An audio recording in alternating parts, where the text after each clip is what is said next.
সাতজনের কাছে যে 4 বা 5 বা 3 জন করে একজন কাছে 2 জন ছিল, ছেলে বাচ্চা ছিল, বাচ্চাদের জিজ্ঞেস করা নিয়ে সামাল করা বেশ কঠিন কাজ।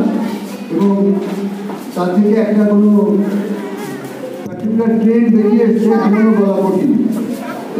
আমার যেটা মনে হয় সেটা হলো যে অন্ততপক্ষে এই গ্রুপের কাগজগুলো সংগ্রহ করে রেখে এখানে আমরা প্রত্যেকেই এখানে প্রশ্নের নাম্বার দেওয়া আছে, সেই নাম্বারের পাশে উত্তর লেখা, তারা কি বলছে তাই লেখার চেষ্টা করেছি। সেটা খানিকটা উদ্ধার করা যাবে যে কী বক্তব্য। এবং সকালবেলা আমাদের প্রধান অতিথি যিনি ছিলেন পার্থ কর্মকার, ডক্টর পার্থ কর্মকার যে কথা বলেছেন সেটি বলবেন বই করে সেরকম যদি কিছু একটা ছোটি বই হতেও পারে, তেমন কিছু করতে গেলে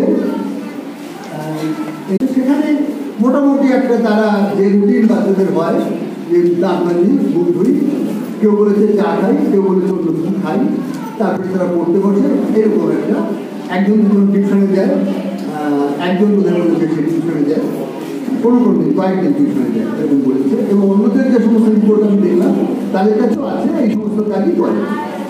আমার হয়তো একটু ভুল হবে, সবটা আমি 2বার 3বার পড়েছি আমি আমাদের সবার রিপোর্ট, তবু একটু ভুল হতে পারে।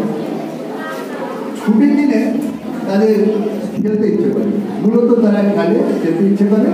তবে কয়েকজন আবার যা হুন্ডাস আছে পরের দিনে সেটা করে তারপরে খেলাধুলো শুরু করে, এটা তারা বলেছে।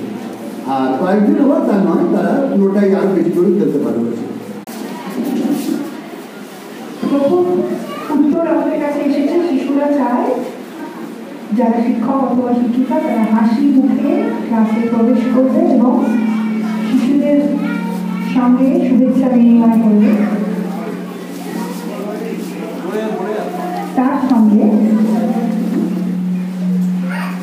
তারা অন্যভাবে অ্যাপ্রোচ যেটা সেটাই পছন্দ করে। কিন্তু এখানে একটা কিন্তু এসেছে, কিন্তু হচ্ছে কিছু বাচ্চা আছে যারা ভীষণ ফোকাস, যারা ভীষণভাবে রেজাল্ট ওরিয়েন্টেড, যারা জানে যে বইয়ের ওই জায়গাটা ভালো করে পড়লে প্রশ্নের উত্তর আমি লিখতে পারবো, তারা চায় বই ধরেই পড়াটা হোক। যে যদি কখনো ক্লাস টিচার বা পাশের বন্ধু তাকে যদি সিট চেঞ্জ করে দেওয়া হয় বা ক্লাস টিচার চেঞ্জ হয়, তখনও তারা স্কুলে যেতে চায় না। বাবা মার কাছে অভিযোগ করে যে আমি যাবো না, কারণ আমার ক্লাস টিচার অমুক দিদি বা অমুক স্যার চেঞ্জ হয়ে গেছে, আমার যেতে ভালো লাগে না স্কুলে। আর এটা আমাদের যারা ছিলেন প্যানেলিস্ট তারা বলেছেন সেই শিশু বা সেই ছাত্রছাত্রী